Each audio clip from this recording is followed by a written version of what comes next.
I'm here today with Marco Alfonsi, the CEO of CANB. Marco, thanks for being with us today. David, thank you so much for having me today. It's my pleasure. Marco, let's start with a brief overview of your business and talk about some of your products. That sounds great, Dave. So a brief overview of our company is we're from seed to sale.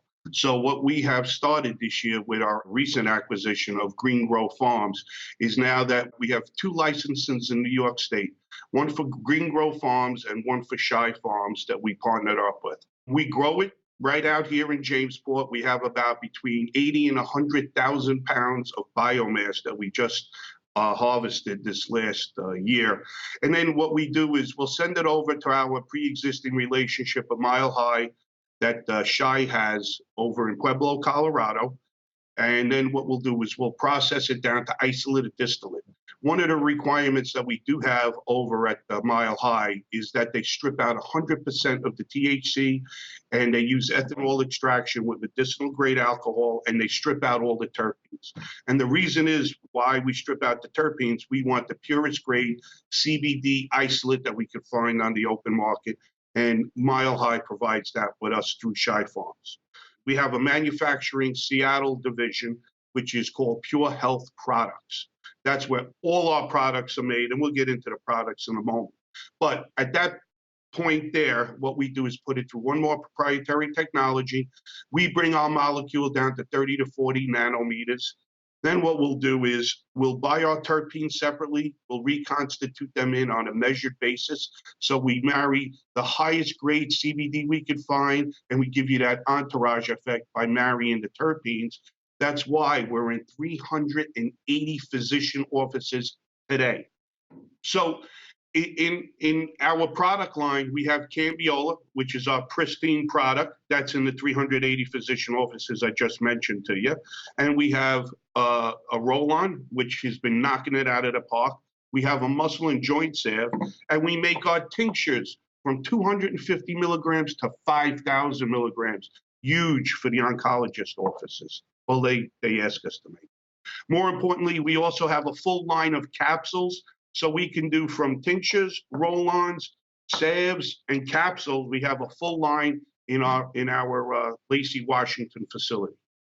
Marco, what's the essential value proposition? Why should investors take an interest in CANB today? Why people should take a look at our company is because I feel we're very undervalued.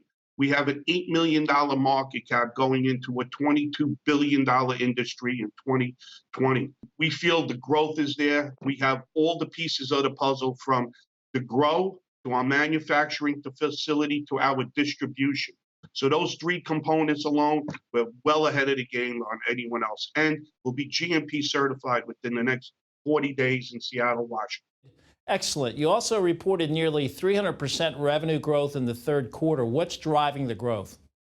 Driving the growth is, believe it or not, is the referral network of physicians. Physicians now are referring their physician friends, like 2 or 3 a day, to us. So by doing that, we got a lot of growth. More importantly, some of the physicians want to white and private label their own brands. So that helps us out because now we have white label, private label, and we have the CANB label. So that's huge for us. Do you expect this revenue growth to continue in 2020? We do, because right now there's a lot of people knocking at our door for multiple reasons. Because we got into the farming, we're able to sell now high quality flour. Then we're able to sell isolate and distillate, something I didn't have in my Rolodex last year that will be big for 2020 going into that year. Our brands have been growing. So now instead of doing 2 or 3 private label guys, we have 7 or 8 private label guys. It takes a little bit longer to get these private labels going, but once they do, 2020 should be gigantic. Quickly, Marco, give us a couple sentences on your background. My background, from 96 to 2008, owned 3 brokerage houses, retired in 2008.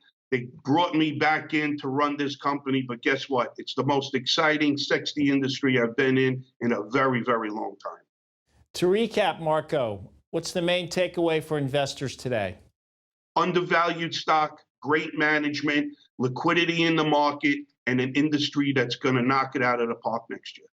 Marco, it's a great story. I have to agree with your revenue growth, your current market cap. It does look undervalued to me.